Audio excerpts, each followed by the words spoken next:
तू अपनी एक क्यूट सी सेल्फी को चैट जीपीटी पे अपलोड करता है ताकि वो एक कूल कैरेक्टर में बदल जाए, जैसा कि एनिमे में होता है, समझा? लेकिन मैं अगर ये कहूँ कि तू अपनी एक क्लिक से अपनी फेशियल डेटा को, अपने चेहरे को हमेशा के लिए एक एआई कंपनी के हवाले कर रहा है।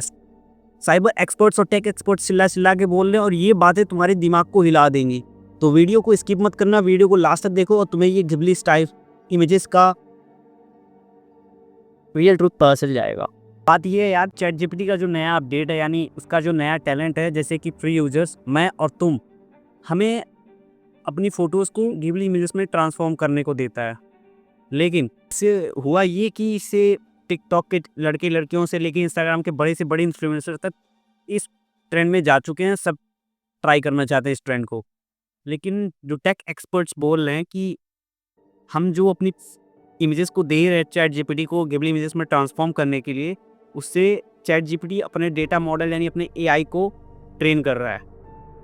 हम जो फ़ोटोज़ देते हैं उसमें हमारा मेटा डेटा होता है, हमारी फ़ोटो कहाँ खिंची हुई है, फ़ोन का लोकेशन क्या है, फ़ोन कौन-सा है, ये सब डेटा उसमें होता है और हमारे फेशियल डेटा भी उसमें होते हैं और ये सब चैट जीपीटी के पास जा रही है। अब सुन भाई, जब भी कोई फ़ोटो तू अपलोड करता है चैट जीपीटी पे तो उसके पीछे क्या होता है? चैट जीपीटी यानी ओपन एआई की टर्म्स और कंडीशंस कुछ और बोलते हैं। वो ये कहते हैं कि जब भी हम कोई फ़ोटो चैट जीपीटी को देते हैं अपने से, तो वो अपने पास उस फ़ोटोज़ को रख सकता है, उस पे अपने डेटा को ट्रेन भी कर सकता है। जब तक तू सेटिंग में जाके बोल ना दे भाई कि रहने दे, मुझे अपनी फ़ोटो किसी को नहीं देनी है, ना तुझे देनी है, ना किसी और को। और जो कि मैं सच बोलूँ, हम में से कोई ये चीज़ नहीं करता, हमें केवल अपनी घिबली इमेज से मतलब है, जो कि हम इंस्टाग्राम पे या ट्विटर पे जाके पोस्ट करेंगे जिससे हम कूल दिखें।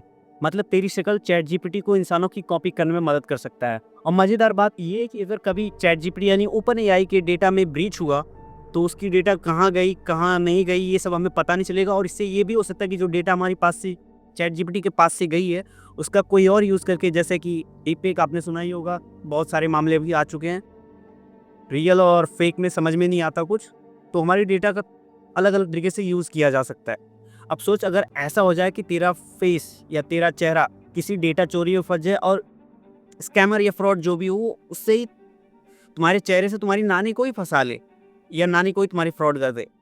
तुम्हारे चेहरे का तुम्हें बिना कंसेंट के किसी ऐड में यूज़ किया जा रहा हो, जैसे कि ऐसे 2-3 मामले भी आ चुके हैं, जैसे कि किसी के परमिशन या कंसेंट के बिना ही उसके चेहरे को ऐड में यूज़ किया जा रहा है। और ये सब कोई फ़िल्मी बातें नहीं है, ये सब हकीकत में हो रहा है, क्योंकि हम बस 2 मिनट के लिए डिज़नी प्रिंसेस बनना चाहते हैं। लेकिन रुक यार, अभी सब खत्म नहीं हुआ है, गिबली का ट्रेंड का मज़ा फीका नहीं होने दूँगा। अपनी फेशियल डेटा को या अपने मेटा डेटा को बचाने के लिए 2-3 चीज़ें तुम कर सकते हैं, जैसे कि अपनी इमेजेस से मेटा डेटा को इरेज़ कर दो, या उसके बहुत सारे टूल्स आते हैं।